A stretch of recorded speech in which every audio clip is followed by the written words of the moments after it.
What's up, guys? Welcome back to the Run with Jay channel. So today we're doing another apparel review of the Nike Run Division Adapt running tank. So this is a fairly new racing tank that Nike has introduced. It's a high-end tank that you could wear for racing or even training. So we're going to take a look at this tank and compare it to other tanks that they have around the same price range to see if this is worth your hard-earned money. So if you guys are new to this channel or if this is your first time, welcome. Please hit that like and subscribe button as well as the bell for notifications. And to all of my returning subscribers, thank you so much for your contribution and support. So let's get this review started.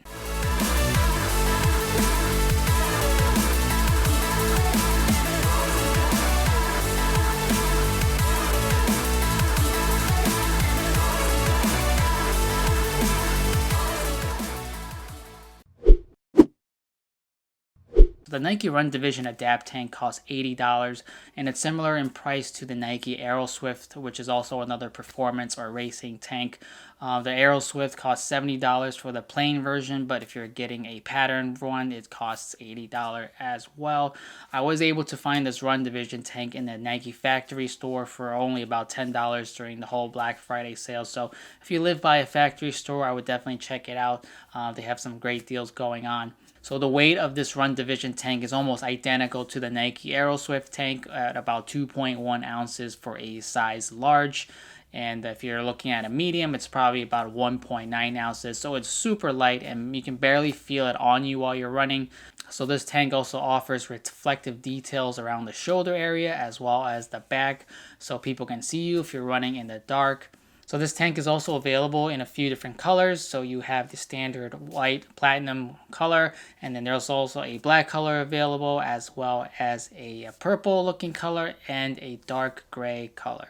So this tank also fits slim, so I would advise going up a size from your usual running tank size, especially with Nike. So I usually run in a medium, and I had to get a size large for this, similar to the Nike Aeroswift.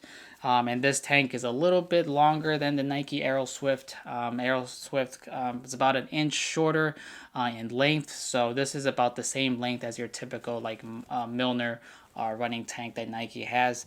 And this is also a racerback version of the tank, and it has tons of holes in the front and the back. The back is similar to the same fabric as the Aeroswift, and even the laser cutout is very similar. The front has a very interesting, really thin and see-through knit fabric, which has great breathability on both sides, and I didn't have any issues with sweating, but it does feel a little bit thin and fragile in my opinion. This tank is made of 100% polyester. They're all raw materials, brand new, so it's not recycled. And this tank was made in Vietnam compared to Cambodia for the Aeroswift tank. So when I have this tank on, basically I don't even feel like it's on me. I thought initially that the knit fabric in the front would be a little bit scratchy on my body, but it's really soft, and the back as well, so I didn't really feel anything. And similar to the other tanks, all of the sweat went to the back of the tank, and I didn't even feel like the sweat was on me. And apparently this tank was created from hundreds of runners' data that Nike has collected to figure out where to put the breathability holes in. So it seems like Nike took a lot of time to research in order to create this tank.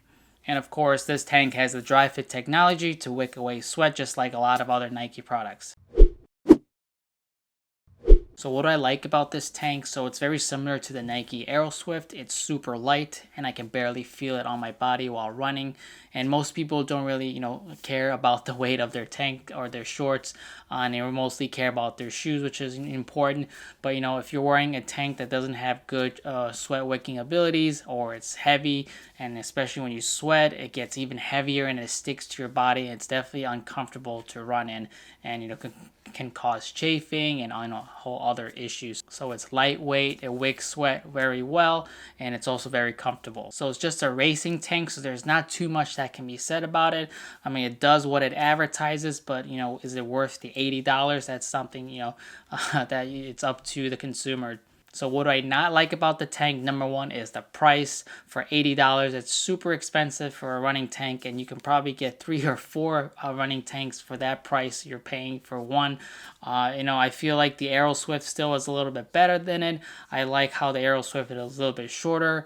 Also, the knit fabric on the front seems very fragile, and I'm concerned about ripping it or putting it in the washer and then having the holes or ruining it. So it's something to keep in mind. I haven't really washed it that many times yet, so I can't tell you if it'll last very long. So the durability is something I'm also worried about.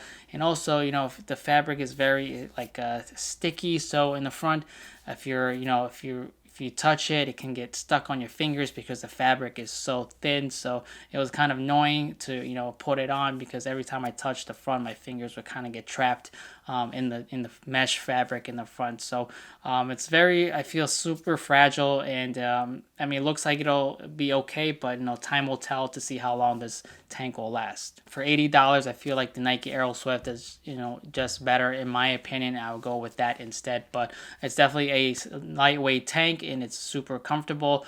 And if you're looking for alternative options, something a little bit longer compared to the Aeroswift, with a more mesh design in the front compared to a full laser cutout design like the Aeroswift, and this might be a viable option. And if you can get your hands on it super cheap, like in the factory outlets, it's a no-brainer. I would go ahead to get those. But for $80 retail, it's a steep price to pay, but if money isn't an issue, this would be a great training or racing tank, similar to the Nike Aeroswift.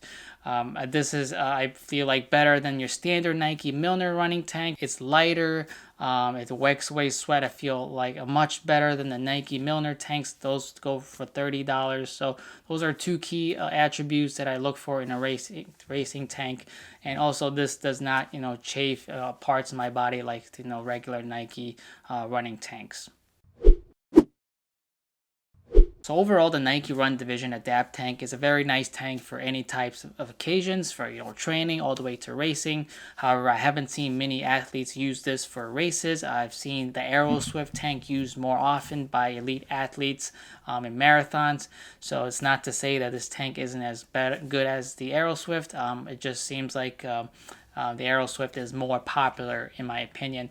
They both cost around the same price, and the Run Division has a little bit of a different design with the knit fabric in the front, and then the back is similar to the Aeroswift.